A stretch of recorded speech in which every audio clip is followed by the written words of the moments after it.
دايما بتطلعلك حبوب ومش عارفة ايه السبب رغم انك ماشية على الروتين مظبوط. بشرتك دايما جافة رغم انك بتحطي المرطب باستمرار. طب هل عارفة ايه المرطب المناسب لبشرتك ولا بتحطي اي حاجة وخلاص؟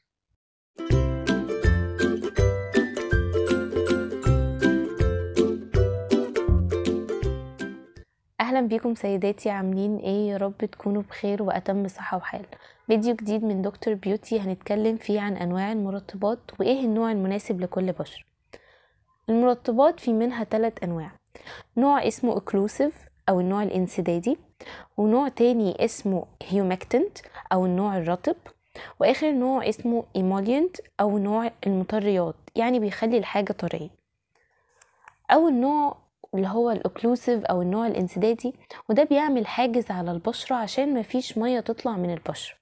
الاول بنغسل البشرة كويس او ايدينا وبنشفها تنشيف خفيف جدا، وبعد كده بنحط طبقة كويسة من المرطب ده عليها وهي مندية كده.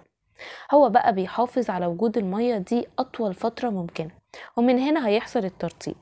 طبعا النوع ده ممنوع استعماله لو كانت بشرتك دهنية، لانه باختصار هيقفل مسام البشرة وهيعمل حبوب، غير ان الانواع دي بتكون زيتية ودهنية جدا.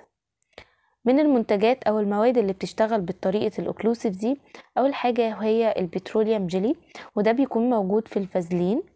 تاني مادة هي اللانولين او المينرال اويل، حاجة زي البيز واكس او شمع العسل، الدايميثيكون، بروبايلين جلايكول. يعني لو بشرتك جافة او عادية وبتعاني من الجفاف الشديد في الشتاء، النوع ده من المرطبات هيكون احسن وافضل نوع تستخدميه. يعني لو بشرتك جافة جدا، قبل ما تختاري المرطب اللي هتشتريه بصي الاول لو في مادة او مادتين من مواد الاوكلوسيف دول هيكون مناسب جدا معاكي.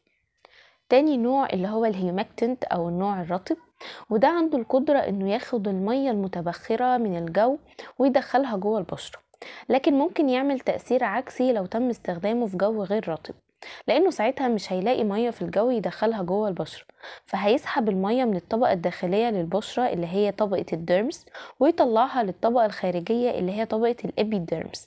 بيبقى كده احنا ما عملناش اي حاجة ولا اخدنا اي نتيجة. فلازم تستخدمي النوع ده في جو رطب. في الغالب النوع ده بيكون مناسب جدا لجميع انواع البشرة تقريبا، لان درجة ترطيبه بتكون متوسطة. والنوع ده هتلاقيه في مادة الجليسرين، اليوريا، مادة اسمها البي سي اي او البيرودين كاربوكسيليك اسيد، البنسينول، وطبعا اشهر واحد فيهم هو الهيلورونيك اسيد.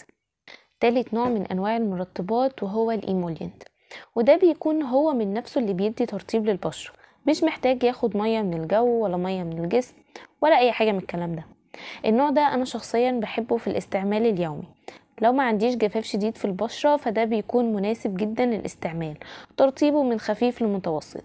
من ضمن المواد اللي بتعمل مفعول الإيمولينت حاجة زي السيراميد أو زيت الأرجان، ودايما الشركات بتحط أكتر من نوع في كريم الترطيب بتاعها. لكن زي ما اتفقنا، لو كانت بشرتك دهنية ابعدي تماما عن أي منتج فيه مادة من مواد الأوكلوسيف. وأخيرا، لو عجبكم الفيديو ما تنسيش تعملي لايك وشير، واكتبولي بتستخدموا مرطبات نوعها ايه.